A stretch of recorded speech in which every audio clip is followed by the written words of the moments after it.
Hello, welcome back. Okay, so welcome back in our class, Basic English 1 for today.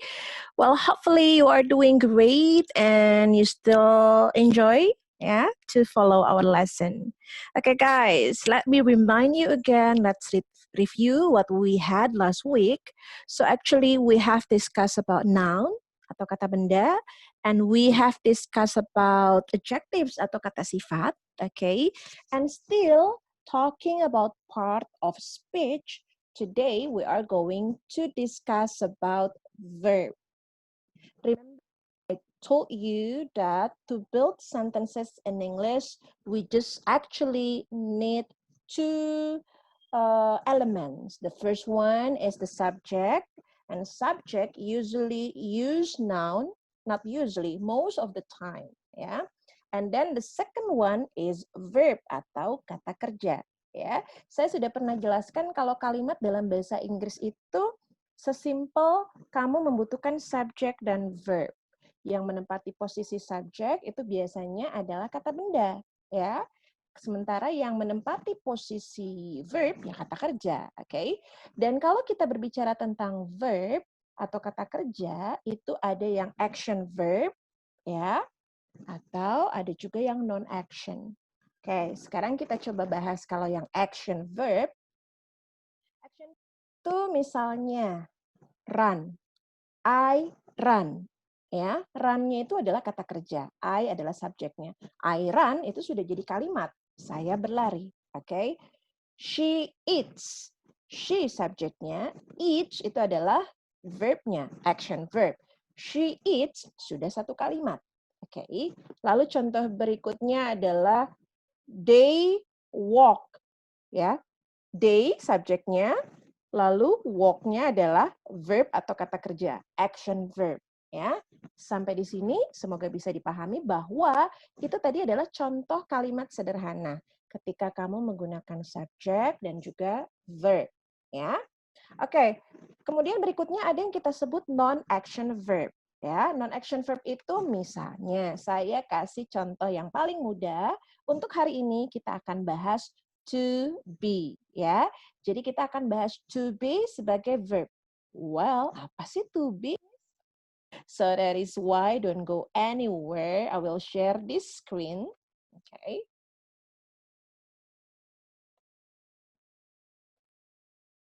Okay. Nah, ini yang tadi saya bilang ya. Jadi to be, mungkin kamu pernah dengar ya. To be itu adalah verb. Oke, to be itu apa saja sih? Pernah dengar is, am, are? Ya. Mungkin kalau kamu sudah pernah dengar is, am, are misalnya. I am a teacher. Maka ada subjeknya I, lalu ada am. Nah, am-nya di situ adalah to be, ya, a teacher. Jadi kalau kamu lihat keseluruhan kalimatnya I am a teacher, itu artinya I-nya subjek, am-nya verb, ya. Teacher-nya itu adalah komplement atau pelengkap. Oke. Okay? So, mudah-mudahan sudah sedikit dapat gambaran tentang to be, ya. Jadi to be itu balik lagi, itu adalah is, am, are, ya. Dan itu tergantung pada subjek yang kamu gunakan. Oke, mari kita lihat di sini. Nanti ini kamu bisa lihat di modul kamu ya. Kayak di sini kalau kita berbicara subjek ya, subjek pronoun, di sini ada Ayu Dewi, he, she, it ya. Nah, lihat. Untuk to be-nya ini akan tergantung pada subjeknya. Pada saat kamu gunakan I, maka subjeknya adalah am. Pada saat kamu gunakan you, maka subjeknya adalah are. Pada saat kamu gunakan he, she, it, maka subjeknya adalah is. Lalu pada saat kamu gunakan we, they, itu balik lagi ke are. Ya, jadi itu to be-nya tadi. I am, he, she, it, is, you, they, we, are. Ya, oke.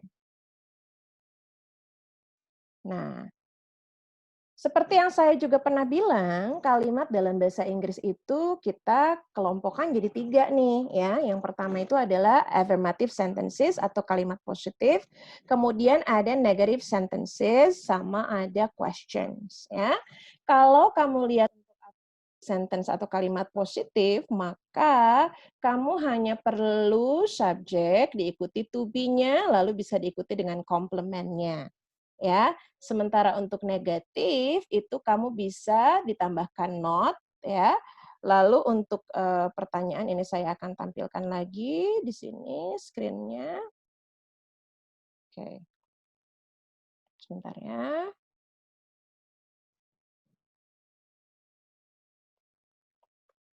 Oke, sorry. Saya share lagi screen-nya. Oke, ini kamu bisa lihat ya.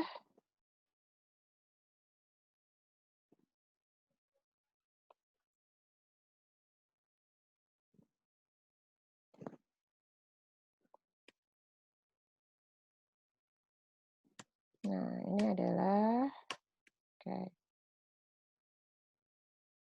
Oh, kita lihat dulu kalimat positif ya. Oke.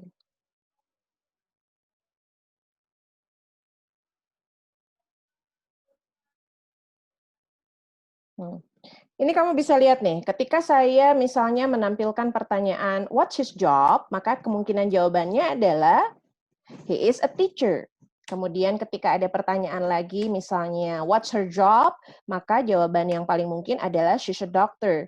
Nah, dua kalimat ini, he is a teacher dan she is a doctor, ini adalah bentuk affirmative sentence atau kalimat positif. Ya, jadi seperti yang kamu lihat nih, kalimat positif itu dibentuknya hanya dengan menggunakan to be, hanya menggunakan subjek diikuti oleh to be, ya, lalu ada komplementnya. Nah, sekarang kita berbicara kalimat negatif. Nah, kalau negatif itu sudah pasti ada kata-kata not-nya, ya. Nah, he isn't a student, he is a teacher. Ini kamu sudah, he is a teacher itu adalah kalimat positif, sementara lihat kalimat depannya, he isn't a student artinya adalah, nah ini dia bukan seorang siswa, ini adalah kalimat negatif. Jadi yang kamu bisa bedakan pada saat kalimat negatif, itu kamu perlu menambahkan not. Ya, mari kita lihat polanya di sini. Oke, ya ini tadi yang kalimat positif ya. Jadi untuk positif, kamu tinggal tambahkan subjek diikuti dengan to be is MR, lalu diikuti dengan completion-nya. Completion-nya itu bisa misalnya adverb of place. Ya, adverb of place itu adalah keterangan tempat. Karena keterangan tempat misalnya I am in the kitchen, gitu ya. Kemudian bisa diikuti dengan adjective. Ya, adjective itu adalah kata sifat. Contohnya di sini misalnya he is happy. Ya, kemudian bisa diikuti dengan kata benda. Ini kamu bisa pakai pekerjaan, jobs atau occupation ya. Misalnya you are a doctor. Ya, jadi untuk kalimat positif ini bisa kamu pahami, subjek diikuti to be, lalu diikuti dengan completion, dan completion-nya ini bisa adverb of place atau kata keterangan tempat, bisa adjective atau kata sifat, dan bisa noun atau kata benda. Oke. Berikutnya untuk kalimat negatif. Nah, sama ya, kamu perlunya to be, lalu di subjek diikuti to be, lalu diikuti oleh not, completion-nya sama. Ada adverb of place, ada adjective, ada noun. Contohnya, kalau mau adverb of place ya, I am not in the classroom. Saya tidak berada di ruang kelas. I am at home. Jadi in the classroom dan at home itu untuk adverb of place. Kemudian contoh berikutnya kalau mau pakai adjective misalnya. He is not sad. Dia tidak sedih. He is not sad. He is happy. Dia tidak sedih, dia bahagia. So sad and happy are adjectives, ya. Contoh berikutnya kalau kita mau pakai noun, seperti yang saya bilang tadi, noun itu bisa kamu contohkan dengan pekerjaan. Ya, contohnya you are not a teacher. Ya, you are not a teacher, you are a student. Ya, jadi a teacher dan a student itu adalah noun sampai di sini, ya. Oke. Berikutnya, ketika kita mau membentuk pertanyaan. Ingat bahwa pertanyaan dalam bahasa Inggris there are two types ya, yes or no questions or WA. Oke, kalau untuk yes or no itu sudah pasti jawabannya akan ya atau tidak. Tapi kalau untuk WH berarti kamu harus menggunakan question word, ya. Question word itu ada 5W and 1H. Ada 5W, 1H, ya. 5W itu berarti who, what, when, where, sama why. Sementara 1H-nya itu adalah how, ya. Ini adalah contoh pertanyaan yang WH questions, ya. Jadi pertama-tama kamu letakkan dulu question word di depannya. Contohnya, what is your name? Jawabannya John Mason. Where are you from? Jawabannya di sini from Spain. How old are you? I'm 16. Oke, sekarang saya mau kamu lihat pada pola penyusunannya. Oke, jadi yang pertama itu kan adalah question word. Yang tadi saya bilang question word itu ada 5W, 1H. Lalu diikuti to be nih teman-teman ya, ada to be-nya ya, is gitu ya. Di sini ada are ya. Oke, itu jadi question word diikuti to be, lalu berikutnya apa? Completion ya. Oke, atau pelengkap dari kalimat tanya tersebut. Nah, ini yang tadi yes or no questions. Kalau yes or no questions, maka contohnya adalah, is he American? Yes, he is. Itu jawabannya. Atau, is she American? No, she isn't. Jadi kalau untuk yes or no questions, kemungkinan jawabannya itu ada dua, antara yes atau no, ya. Dan mari kita cermati lagi bagaimana membentuk pertanyaan yes or no. Kalau kamu lihat di sini berarti yang harus kamu letakkan di awal kalimat adalah to be. Oke, jadi to be-nya silakan kamu letakkan di awal kalimat. Lalu ke subjek, ya, subjeknya tetap he, she, it, ayu, dewi, lalu diikuti dengan completion. Dan ingat jawabannya hanya ada dua kemungkinan, bisa yes atau no. Oke. Okay, now let's talk about what you are going to do for this session. Yeah, so let's talk about the assignment that later you have to submit in our Google Classroom.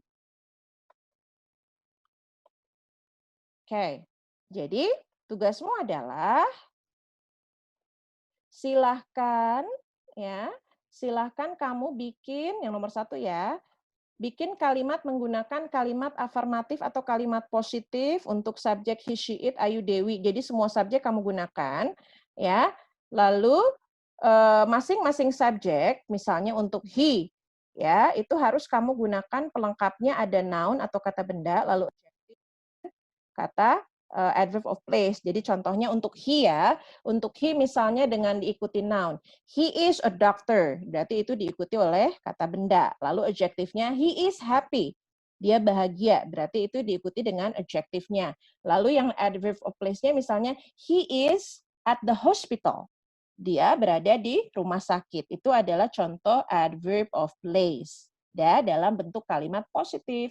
Nah, silakan kamu lanjutkan untuk she, it, I, you, they, we sebagai subjeknya dalam kalimat positif. Jadi masing-masing subjek ada 3 kalimat ya, diikuti oleh noun sebagai completion-nya, lalu diikuti oleh adjective dan diikuti oleh kata adverb of place ya. Kemudian untuk yang nomor 2 silakan dibentuk kalimat negatif. Contohnya, kalau tadi kan he is a doctor, he is not a nurse. Itu yang kata benda. Lalu kata sifatnya, he is happy. He is not sad. Jadi he is not sad itu adalah kalimat negatifnya. Lalu berikutnya, he is at the hospital. He is not at home. Ya, he is not at home itu adalah kalimat negatifnya. Berikutnya, silakan bikin interrogative question. Ya, nah ini interrogative question-nya itu boleh yes or no atau boleh WH question. Oke, sampai di sini mudah-mudahan kamu bisa memahami. Nanti kita akan buka sesi tanya jawab untuk session Zoom kita. Okay, guys? So thank you so much for your attention. Again, I should remind you, if I ask you who can speak English, then you have to answer I can speak English. Okay, guys, so I'll see you later in our Zoom session. I'll see you around. Bye-bye. Good afternoon.